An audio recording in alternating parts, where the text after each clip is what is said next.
રાજ્યમાં આદિવાસીઓના ભગવાન એવા બિરસા મુંડાની 150મી જન્મ જયંતિની ઉજવણી કરવામાં આવી। અહીં જન્મ જયંતિની ઉજવણીના ભાગરૂપે મુખ્યપ્રધાન ભૂપેન્દ્ર પટેલ અંબાજી પહોંચ્યા કે જ્યાં તેઓએ અંબાજીથી એકતાનગર સુધીની જનજાતીય ગૌરવ યાત્રાનું લીલી ઝંડી આપીને પ્રસ્થાન કરાવ્યું।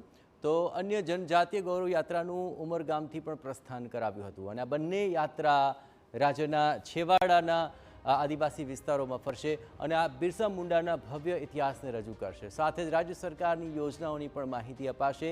ત્યારે બિરસા મુંડાની 150મી જન્મ જયંતિ નિમિત્તે સીએમ ભૂપેન્દ્ર પટેલે સંદેશ આપતા આપણો દેશ આપણું રાજ્ય તેને ચરિતાર્થ કરવા આહવાન કર્યું હતું।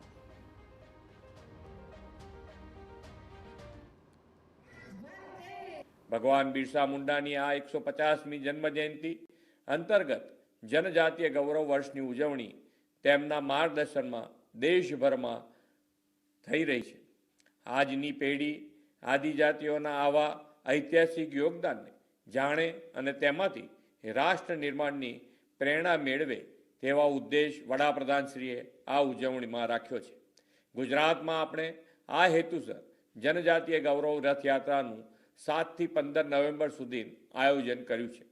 ઉત્તર ગુજરાતના આદિજાતિ વિસ્તાર અંબાજી અને દક્ષિણ ગુજરાતમાં મહારાષ્ટ્રની સરહદે આવેલા ઉમરગામથી એમ 2 સ્થળોએથી આ રથયાત્રાનું આયોજન છે।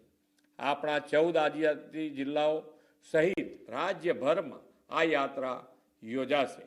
ગામોમાં આ યાત્રાઓનું લોકો દ્વારા સ્વાગત, રાત્રિ રોકાણના સ્થળોએ ભગવાન બિરસા મુંડાના જીવન કવનના નાટક, નિદર્શન અને કેન્દ્ર તથા રાજ્ય સરકારની યોજનાકીય માહિતી પણ લોકોને અપાશે। રથયાત્રાના માધ્યમથી આપણે આરોગ્ય તપાસ કેમ્પ, સેવા સેતુ, સામૂહિક સ્વચ્છતા સફાઈ જેવા અનેક સેવાલક્ષી કાર્યક્રમો જનભાગીદારીથી યાત્રાના રૂટ પરના ગામોમાં યોજવાના છીએ। એટલું જ નહીં, આપણા બાળકો, યુવાઓ અને સમગ્ર સમાજ ભગવાન બિરસા મુંડાના જીવનથી પરિચિત થાય તેવા કાર્યક્રમો પણ થવાના છે।